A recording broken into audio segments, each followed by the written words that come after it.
চায়নাতে উচ্চশিক্ষায় স্কলারশিপের নামে ধোঁকা খাচ্ছেন না তো?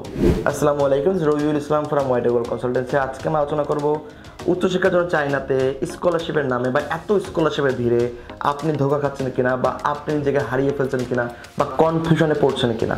আমরা সবাই জানি বাইরের কান্ট্রিগুলো এডুকেশনটাকে নিয়ে বিজনেস করে। এডুকেশন তাদের অনেক বড় একটা বিজনেসের জায়গা, আর্নিং সোর্স। বাট চায়না ব্যতিক্রম কেন?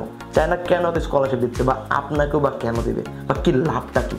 চায়নাতে জানি আমাদের স্কলারশিপগুলো আছে, সেখানে টিউশন ফি ফ্রি, হোস্টেল ফি ফ্রি, মান্থলি স্টাইপেন্ড, লাইক 4 বছর আপনাকে কোনো কিছু পেমেন্ট করতে হবে না, উল্টা আপনি টাকা পাবেন। খুব সহজ, তাই না? ব্যাপারটা আসলে এমন না।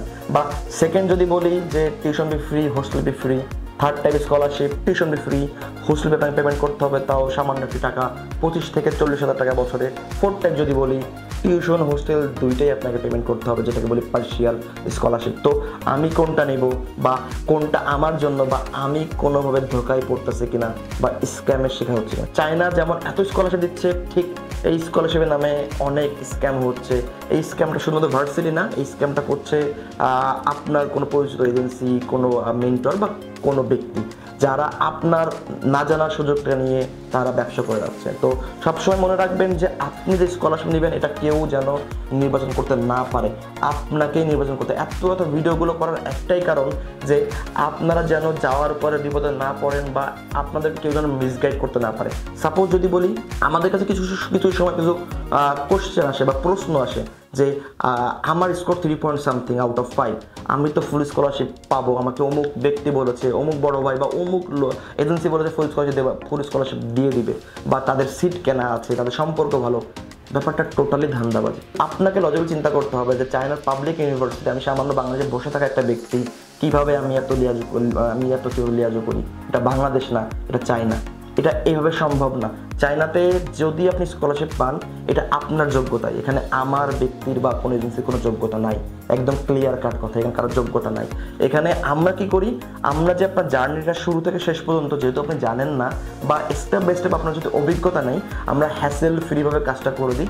বাট স্কলারশিপ কিন্তু আপনার পেপারসের উপরে আসে, আপনার যোগ্যতায় আসে।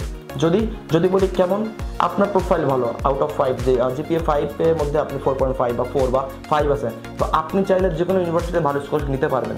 বাট যার রেজাল্ট কম, 4 কম, তাদের কীভাবে আপনি ফুল স্কলারশিপ দিবেন, বা আপনি তখন কিভাবে তাদের কনভিন্স করবেন? বা এখানেই অনেক এজেন্সি, অনেক বড় ভাই, অনেকে এখানে এইভাবেই কনভিন্স করছে। আমার পরিচিত আছে ক্যাম্পাসে, টিচার আমার বন্ধু, আমার সিট কেনা আছে, এটা আমি করে দিব। বাট বাস্তবতা হলো আসলে এটা সম্ভব না। এখানে স্টুডেন্টের একটু ল্যাকিং আছে। যখন স্টুডেন্টের ভিসা করতে যায়, তার আগে একটা অ্যাডমিশন লেটার প্রোভাইড করে ভার্সিটি। তো অ্যাডমিশনের ডিটেলস লেখা থাকে, আপনি কেমন স্কলারশিপ পাবেন, কত পার্সেন্ট পাবেন, বা কীভাবে কী। তো অনেক সময় এই স্টুডেন্টগুলো এই সকল পেপার ভালোভাবে দেখে না দেখার কারণে তারা ভিসা হয়, দেন যাওয়ার পরে বুঝতে পারে বাস্তব টোটালি ভিন্ন। আমি যেটা জেনেছি সেটা আসলে এখানে না, এখানে এত কিছু নাই। তো যাদের স্কলারশিপ ভালো, তারা অবশ্যই ভালো করে স্কলারশিপে অ্যাডমিশন নিতে পারবেন। তারা চেষ্টা করবেন স্কলারশিপ কন্ডিশন দেখে। কিছু ভার্সিটিতে আছে যাদের স্কলারশিপ কন্ডিশন 90% মার্ক পেতে হবে, রাখা খুব টাফ। চেষ্টা করবেন এই সকল ভার্সিটি অ্যাভয়েড করার জন্য। যদি এই সকল ভার্সিটির র্যাঙ্কিং অনেক ভালোও থাকে, তাও ওখানে না যাওয়ার চেষ্টা করবেন, কেন আপনাকে 4 বছর সার্ভাইভ করতে হবে। শুধু র্যাঙ্কিংয়ে আপনাকে কিন্তু ভালো কিছু দেবে না, দিন শেষে টাকাটাও কিন্তু অনেক বড় ইম্পর্টেন্ট। যদি ফ্যামিলির কন্ডিশন খারাপ থাকে, তাহলে কিন্তু ওই সকল ভার্সিটির পেমেন্ট আপনাকে ফ্যামিলি দিতে পারবে না, আর পেমেন্ট না করলে ভার্সিটি কিন্তু আপনাকে রাখবে না। তো আলটিমেটলি তখন বিপদে পড়বেন বেশি। তো দেশ থেকে যাওয়ার আগে অবশ্যই দেখবেন আমার প্রোফাইলে কেমন স্কলারশিপ আসবে, আমি কেমন নিতে পারবো, কোনটা নেওয়ার জন্য ভালো হয়, কোনটা সুবিধা। প্লাস আমি যদি হই একটু অলস, আমি পড়াশোনার দিকে অতটাও ফোকাস না, আমি একটু পেইনলেস ব্যাপারে থাকতে চাই, আমার রেজাল্ট কম, তাহলে চুজ করবেন আনকন্ডিশনাল স্কলারশিপ। দরকার যদি পেমেন্ট হয় তাহলে পেমেন্ট করবেন। যদি ফাইন্যান্সিয়াল ক্যাপাবিলিটি ভালো থাকে, তাহলে পেমেন্ট করে পড়বেন। সেখানে হয়তো আপনার বাজেট রাখতে হবে রাফলি 60,000 টাকা থেকে 1 লক্ষ টাকা।